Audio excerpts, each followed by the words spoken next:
Bonjour, je vais présenter dans cette vidéo la méthode du pivot de Gauss et votre travail, ça va être de l'implémenter dans un programme Python. Alors la méthode du pivot de Gauss, c'est pour résoudre des systèmes linéaires d'équations. Donc je vais en écrire un. Voilà, donc j'ai écrit le système d'équations. Ça me permet aussi de définir les notations. La matrice, parce qu'on peut aussi l'écrire sous forme matricielle, ce système-là, vous savez, sous cette forme-là. M, c'est une matrice de coefficients M, J. X, c'est le vecteur de coordonnées x0, xn-1. Et B, c'est le vecteur de coordonnées b0, bn-1. Le premier indice, c'est l'indice de ligne, et le deuxième indice, c'est l'indice de colonne. Donc par exemple, ici M1, 0, donc c'est la deuxième ligne. Faites attention, on commence à compter à partir de 0. Première colonne, donc indice 1, indice 0. On va jusqu'à n-1, donc il y a n lignes. Pourquoi on va jusqu'à n-1? C'est parce qu'on a commencé à compter à partir de 0. Vous avez n colonnes, je commence à compter à partir de 0 et je vais jusqu'à n-1. Ici j'ai les x0, là j'ai les xn-1, et là j'ai de b0 jusqu'à bn-1. Et on peut l'écrire de manière concise, comme ceci. Alors la méthode du pivot de Gauss, elle est assez simple. C'est finalement d'effectuer des opérations qui ne modifient pas le système d'équations et de s'arranger pour les faire astucieusement et faire apparaître que des zéros, sauf sur la diagonale. Donc je vais transformer ma matrice en une matrice diagonale. Et une fois qu'on a fait ça, c'est trivial d'avoir x0 jusqu'à xn-1. Donc les opérations que j'ai le droit de faire, c'est la permutation. Donc par exemple, je prends la ligne 1 et la ligne 2. Donc c'est respectivement d'indice 0 et 1, et je peux très bien écrire celle-là avant celle-là. Et de manière évidente, ça ne va pas changer votre système linéaire d'équations. Ce que vous avez également le droit de faire, c'est des combinaisons linéaires. Donc les combinaisons linéaires, c'est, je peux très bien prendre par exemple 2 fois celle-là, et j'additionne 3 fois celle-là, donc j'ai pris des chiffres un petit peu au hasard, et le résultat que j'obtiens, je peux très bien le mettre à la place de cette ligne-là. Et si vous faites ça, ça ne change pas votre système linéaire d'équations. Ce sera des coefficients un petit, différents, mais la solution, elle n'a pas changé. Et simplement avec ces opérations-là, on peut faire apparaître des zéros partout, sauf sur la diagonale. Donc par exemple, si je veux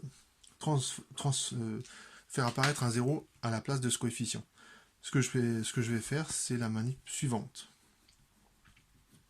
Donc l'idée, c'est d'avoir une nouvelle ligne d'indice 1 où il y a un 0. Et je vais le faire comme ceci. Donc je prends la ligne 0 et je fais ceci.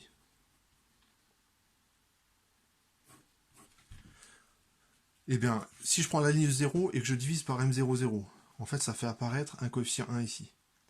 Et si je multiplie par moins m10, en fait, vous imaginez cette ligne-là, mais cette fois-ci, le coefficient qui est ici, c'est moins m10.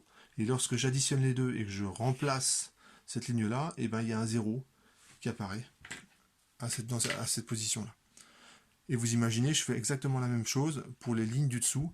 Donc je suis capable de faire apparaître des zéros sur la première colonne, sauf sur la diagonale.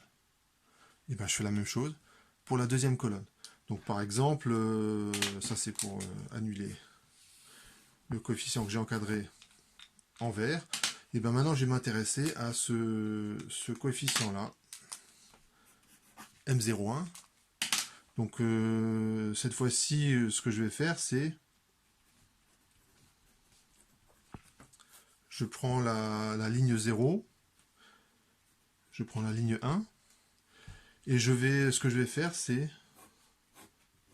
je divise par M11, je multiplie par M01, et je mets un moins. Donc effectivement, si je prends la ligne 1 et que je divise par M11, je fais apparaître un coefficient 1.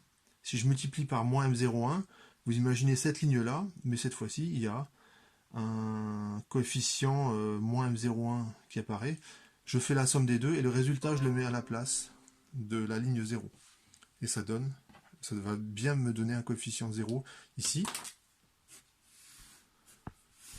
Et je fais la même chose sur toute la colonne, mais bien sûr, je ne touche pas au coefficient sur la diagonale. hein, parce que c'est quand même ce que je veux à la fin, c'est que des coefficients non nuls sur la diagonale.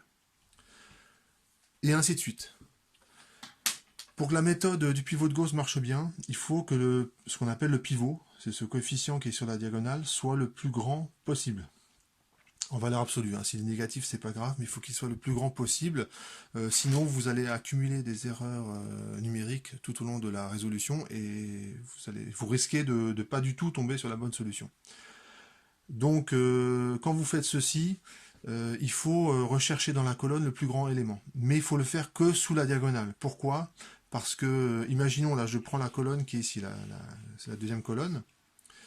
Imaginons, encore une fois, que M01, c'est en fait le plus grand en valeur absolue de toute la colonne. Donc d'après ce que j'ai dit, ce serait bien que M01 prenne la place de M1, 1, qu'on fasse une permutation de lignes. Le problème, c'est que si vous faites ça, vous allez perdre le bénéfice de ce que vous avez fait avant.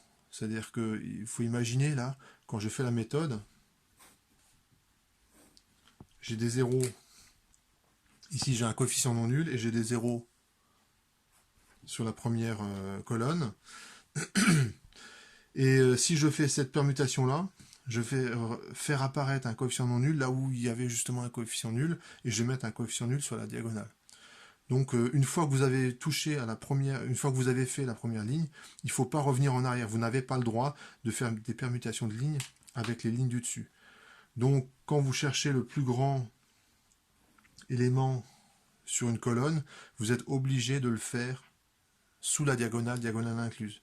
Donc si vous faites la colonne, la deuxième colonne, et ben cet élément-là, qui est ici, il ne faudra pas en tenir compte.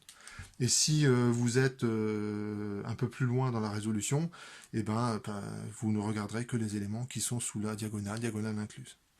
Et vous répétez ainsi les opérations. Donc finalement, ce que vous devez programmer dans un premier temps, c'est la permutation de lignes, la combinaison linéaire de lignes, c'est une deuxième fonction, et une troisième fonction, c'est trouver le maximum dans une colonne sous la diagonale, diagonale incluse. Voilà, donc il ne reste plus qu'à programmer tout ça.